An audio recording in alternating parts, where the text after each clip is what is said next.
જય સ્વામિનારાયણ. સહજાનંદ વિદ્યાલયના video lecture શિક્ષણમાં આપ સર્વ વિદ્યાર્થી મિત્રોનું હાર્દિક સ્વાગત છે. ધોરણ 11 રસાયણ વિજ્ઞાનની કેટલીક પાયાની સંકલ્પનાઓ એ પૈકી આજે આપણે અર્થસૂચક અંકોની વ્યાખ્યા, અર્થસૂચક સંખ્યા, એની વ્યાખ્યા, એની સમજૂતી અને અર્થસૂચક અંકો નક્કી કરવાના નિયમ એના વિશે આપણે જોઈશું. તો આપણે જો ભાઈ પ્રાયોગિક રીતે મેળવેલા કે ગણતરી કરેલા મૂલ્યોમાં અનિશ્ચિતતા હોય છે. એટલે કે એ માપ જ્યારે આપણે કોઈ સાધન વડે માપીએ ત્યારે એ સાધનની જે મર્યાદા હોય એ પ્રમાણે એ પ્રાયોગિક રીતે મેળવેલું મૂલ્ય છે એમાં થોડી ઘણી અનિશ્ચિતતા કે ત્રુટી રહી જાય છે. આવા મૂલ્યોને અર્થસૂચક સંખ્યા વડે દર્શાવવામાં આવે છે. અને અર્થસૂચક સંખ્યા છે અને અર્થસૂચક અંકો વડે દર્શાવવામાં આવે છે. અને અર્થસૂચક અંકો એ એવા અંકો છે કે જે ચોકસાઈપૂર્વક જ્ઞાત હોય છે, એટલે કે આપણે પ્રાયોગિક રીતે મેળવેલા અંકો હોય છે. એનાથી વધારે કે ઓછા અંકો આપણને એ સાધન દ્વારા પ્રાયોગિક રીતે પ્રાપ્ત થતા નથી. એ સમજવા માટે આપણે એક ઉદાહરણ લઈએ.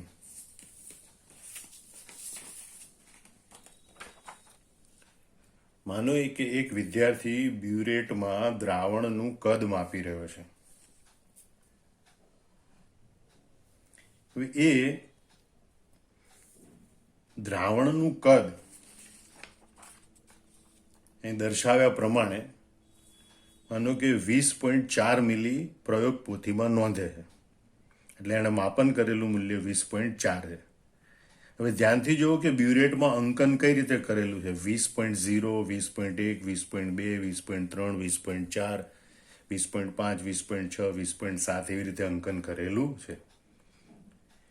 અને માપન કરેલું મૂલ્ય તમે ધ્યાનથી જુઓ, એણે 20.4 નોંધ્યું છે. એકદમ બારીકાઈથી જોવામાં આવે તો જે દ્રાવણનું કદ છે એના નીચલી સપાટીએથી નોંધીએ તો 20.4 કરતાં થોડું ઓછું છે. એટલે કે 20.39 કે 20.38 લાગી રહ્યું છે. પરંતુ જે બ્યુરેટ પર અંકન કરેલું છે એ અંકન 20.3, 20.4, 20.5 છે. એટલે એમાં જ આપણે કાં તો 20.3 નોંધીએ અથવા 20.4 નોંધીએ અથવા 20.5 નોંધીએ. અહીંયા આપણી પાસે સાધનમાં એવી વ્યવસ્થા નથી કે 20.38 કે 20.39 નોંધી શકીએ. એનો મતલબ એ થયો કે આ 20.4 મૂલ્ય છે એકદમ ચોક્કસ મૂલ્ય નથી. તો આનું ચોક્કસ મૂલ્ય કેટલું હોય તો એ માલુમ નથી, પણ ચોક્કસ મૂલ્ય છે એ 20.3 થી 20.5 ની વચ્ચે ક્યાંક હશે. અને એની વચ્ચે હોય તો પણ આપણે એને 20.4 તરીકે નોંધી લીધેલું છે.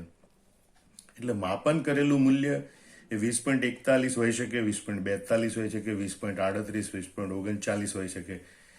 એટલે દ્રાવણનું સાચું કદ એ 20.3 થી 20.5 ની વચ્ચે હોય, એટલે કે 20.4 ± 0.1 હોઈ શકે. હવે અહીંયા આ જે 20.4 છે એમાં પહેલા બે અંક તો નિશ્ચિત જ છે. 20 એ તો માપન ફિક્સ છે કે ભાઈ એ તો ચોક્કસ મૂલ્ય મળ્યું. પણ જે છેલ્લો અંક છે 4 એમાં ± 1 જેટલી અનિશ્ચિતતા છે. 3 પણ હોઈ શકે, 5 પણ હોઈ શકે. એની વચ્ચે છેલ્લો અંક, હા, સમગ્ર સંખ્યાની વાત કરીએ તો ± 0.1 હોય. છેલ્લો અંક ± 1 છે. આમ કોઈ પણ સાધન વડે માપન કરેલા બધા મૂલ્યો હોય એમાં છેલ્લો અંક છે એ અનિશ્ચિત હોય છે. કારણ કે એનાથી વધુ ચોકસાઈપૂર્વક ઉપર માપી શકાય એવું એ સાધનમાં અંકન કરેલું હોતું નથી. અને એ જે છેલ્લો અંક હોય એ આપણે પ્રયોગ પોથીમાં નોંધીએ. એ અનિશ્ચિત હોવા છતાં આપણે પ્રયોગ પોથીમાં નોંધીએ. અને એ છેલ્લા અંક સહિત આપણે જે નોંધેલી સંખ્યા હોય પ્રયોગ પોથીમાં એને આપણે અર્થસૂચક સંખ્યા કહીએ છીએ. એટલે ધ્યાન રાખજો કે આપેલી સંખ્યામાં છેલ્લા અનિશ્ચિત અંક સહિતના બધા અંકો છે એને અર્થસૂચક અંકો કહે છે. અને અર્થસૂચક અંકો વડે દર્શાવેલી જે આ સંખ્યા છે એને અર્થસૂચક સંખ્યા કહે છે. એટલે પ્રયોગ પોથીમાં આપણે જે નોંધીએ છીએ એ સાધન પ્રમાણે નોંધેલી સંખ્યા છે એને આપણે અર્થસૂચક સંખ્યા કહીએ છીએ. જેમાં માત્ર છેલ્લો અંક છે એમાં અનિશ્ચિતતા હોઈ શકે. આ સમજવા માટે આપણે એક બીજું ઉદાહરણ લઈએ.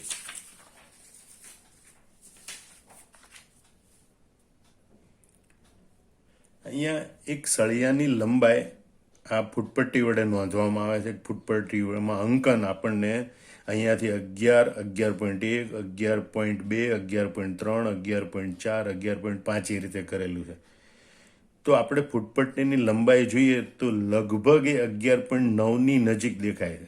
એટલે આપણે પ્રયોગ પોથીમાં નોંધી લઈશું કે સળિયાની લંબાઈ બરાબર 11.9 સેન્ટીમીટર.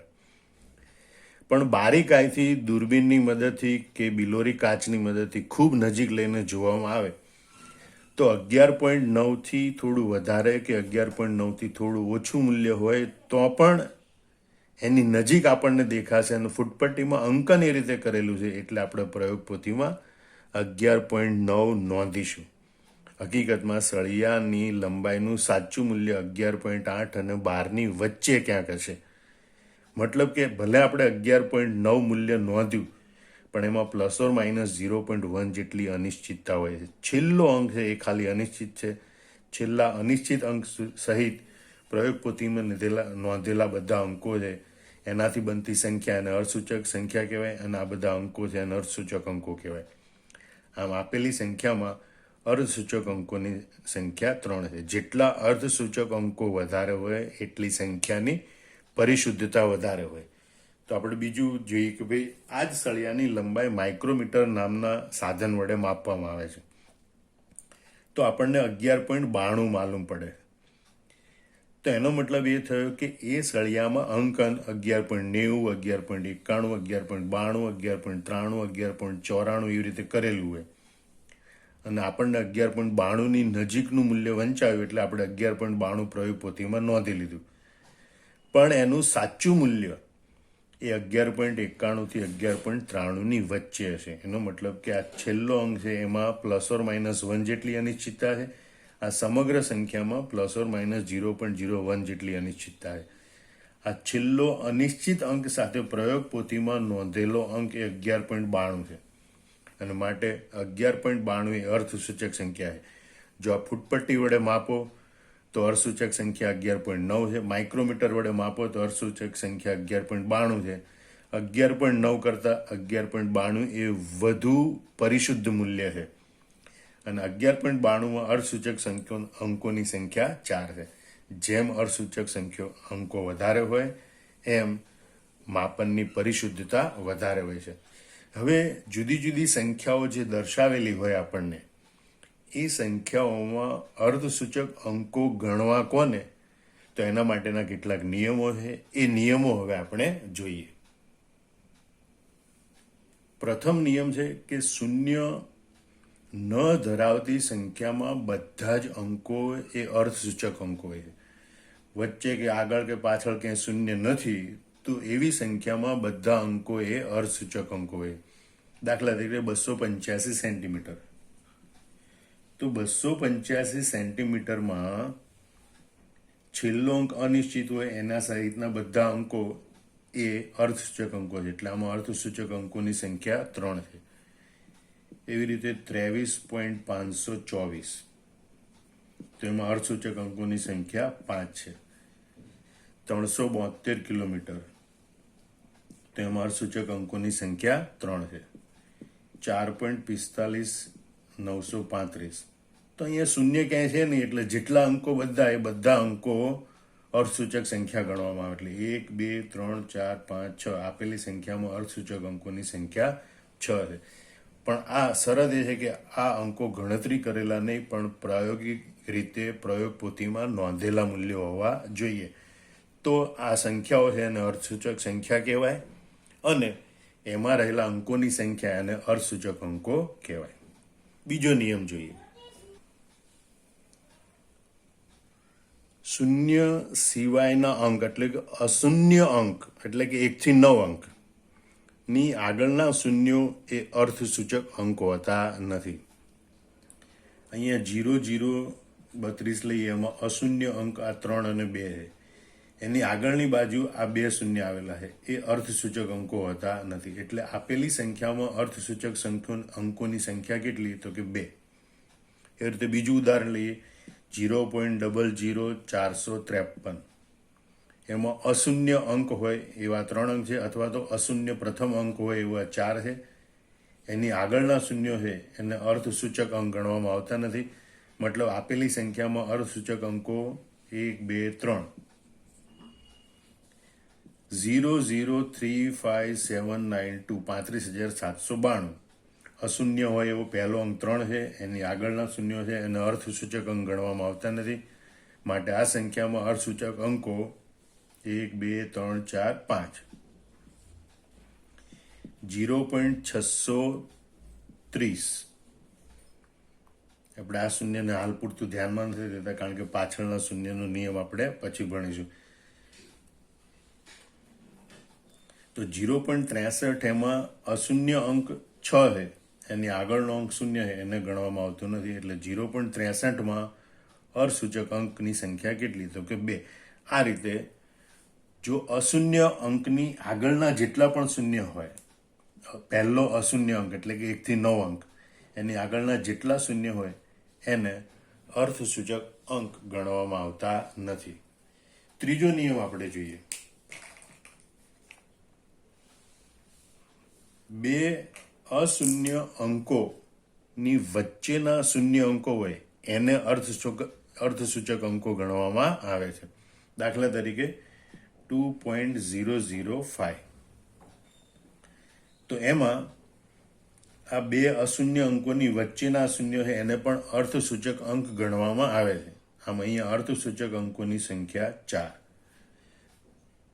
30.5007. એમાં અશૂન્ય અંકો એની વચ્ચેના આ જે શૂન્યો છે એને અર્થસૂચક અંકો ગણાય. માટે અર્થસૂચક અંકોની સંખ્યા 1, 2, 3, 4, 5, 6. એટલે આ સંખ્યામાં અર્થસૂચક અંકોની સંખ્યા 6 છે. 0.03708 અશૂન્ય અંકોની વચ્ચે આવેલું આ શૂન્ય છે એને અર્થસૂચક અંક ગણાય, પણ અશૂન્ય પહેલાના જે આ શૂન્ય અંકો છે એને અર્થસૂચક ગણવામાં આવતા નથી. માટે અહીંયા અર્થસૂચક અંકો 1, 2, 3, 4 અર્થસૂચક અંકોની સંખ્યા 4 છે. એ રીતે આપણે જોઈએ 0.003006 અશૂન્ય અંકો એટલે કે 1 થી 9 અંકો એની વચ્ચેના શૂન્યો છે એને અર્થસૂચક અંક ગણવામાં આવે, આગળના શૂન્યો છે એને અર્થસૂચક અંક ગણવામાં આવતા નથી. માટે આ સંખ્યામાં અર્થસૂચક અંકોની સંખ્યા 1, 2, 3, 4 આ રીતે નક્કી થાય છે. ચોથો નિયમ જોઈએ. દશાંશ ચિહ્ન ધરાવતી સંખ્યા. યાદ રાખજો, દશાંશ ચિહ્ન ધરાવતી સંખ્યામાં અશૂન્ય અંક પછીના શૂન્યોને અર્થસૂચક અંકો ગણવામાં આવે છે. અહીં આપણે જોઈએ 3.200 દશાંશ ચિહ્ન ધરાવતી સંખ્યા છે, અશૂન્ય અંક એની પછીના શૂન્યો છે એને અર્થસૂચક અંક ગણવામાં આવે છે. માટે આ સંખ્યામાં અર્થસૂચક અંકોની સંખ્યા, અર્થસૂચક અંકોને સાર્થક અંકો પણ કહેવામાં આવે, તો આ સંખ્યામાં સાર્થક અંકોની સંખ્યા 1, 2, 3, 4. બીજી સંખ્યા જોઈએ આપણે 0.2000. તો અહીંયા અશૂન્ય સંખ્યા 2 છે, એની પછીના શૂન્ય છે એને અર્થસૂચક સંખ્યા ગણવામાં આવે, એનું આગળનું આ શૂન્ય છે એને અર્થસૂચક અંક ગણવામાં આવતું નથી. આમ અર્થસૂચક અંકોની સંખ્યા 1, 2, 3, 4 આ સંખ્યામાં અર્થસૂચક અંકો 4 હોય. 5.0 અશૂન્ય પછીનો શૂન્ય છે, અર્થસૂચક અંક ગણાય, માટે સંખ્યા 1 અને 2. એ રીતે 0.03500 અશૂન્ય અંક પછીના શૂન્ય એ અર્થસૂચક અંક ગણાય અને અર્થસૂચક અંક ન ગણાય, માટે અર્થસૂચક અંકોની સંખ્યા 4. 8.05090 અર્થસૂચક અંકો અશૂન્ય અંકોની વચ્ચેના શૂન્યો અને અંતમાં આવેલું શૂન્ય એને અર્થસૂચક અંક ગણાય, દશાંશ ચિહ્ન છે માટે, અને માટે અર્થસૂચક અંકોની સંખ્યા 1, 2, 3, 4, 5, 6.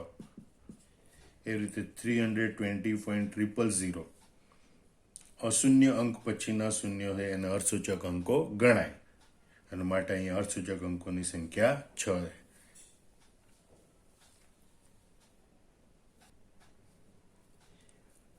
માપન કરેલી સંખ્યા એ જમણી બાજુ પૂર્ણાંક જમણી બાજુ શૂન્યો ધરાવતી હોય એવી પૂર્ણાંક સંખ્યા હોય ત્યારે, મતલબ કે દશાંશ ચિહ્ન નથી દર્શાવેલું અને જમણી બાજુ શૂન્ય છે, તો એમાં અર્થસૂચક અંકો કેટલા ગણી શકાય?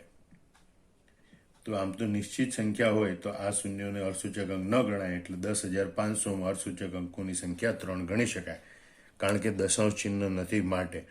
પણ છતાં જો આ માપન કરેલું મૂલ્ય છે અને એના અર્થસૂચક અંકો દર્શાવવાના હોય તો એ 3, 4 કે 5 હોઈ શકે. કારણ કે 3 અંકો અશૂન્ય અંકો સુધીના અંકો છે એ તો નિશ્ચિત છે, પણ આ શૂન્ય ગણીએ તો 4, આ શૂન્ય ગણીએ તો 5, મતલબ 10,500 લખેલા છે એના અર્થસૂચક અંકો 3 પણ હોઈ શકે, 4 પણ હોઈ શકે, 5 પણ હોઈ શકે. તો એ કેવી રીતે નક્કી કરવું? તો એના માટે જે આપેલી સંખ્યા છે એને વૈજ્ઞાનિક અંક પદ્ધતિમાં દર્શાવવાનું અને એના અર્થસૂચક અંકો લખી શકાય.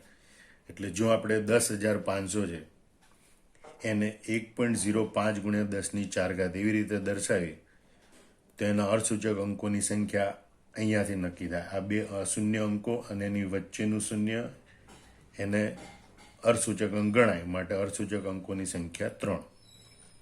પણ 1.050 ગુણ્યા 10⁴ એવી રીતે આપણે 10,500ને દર્શાવીએ તો દશાંશ ચિહ્ન છે માટે અશૂન્ય અંક પછીનું શૂન્ય છે એને પણ સાર્થક અંક એટલે કે અર્થસૂચક અંક ગણી શકાય.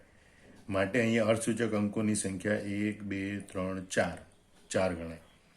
અને જો 10,500ને આપણે 1.0500 ગુણ્યા 10⁴ એમ દર્શાવીએ તો અશૂન્ય પછીના બંને શૂન્ય છે એને પણ અર્થસૂચક અંક ગણાય, વચ્ચેનું શૂન્ય તો આપણે અર્થસૂચક અંક ગણીએ છીએ, અને માટે અર્થસૂચક અંકોની સંખ્યા 1, 2, 3, 4, 5 થાય છે. તો આ રીતે તમે જે શૂન્ય પછીથી શૂન્ય ધરાવતી હોય અને પૂર્ણાંક સંખ્યા એટલે કે દશાંશ ચિહ્ન ન હોય તો એવી સંખ્યામાં અર્થસૂચક સંખ્યા દર્શાવવા માટે સામાન્ય રીતે એને વૈજ્ઞાનિક અંક પદ્ધતિમાં દર્શાવવી પડે છે.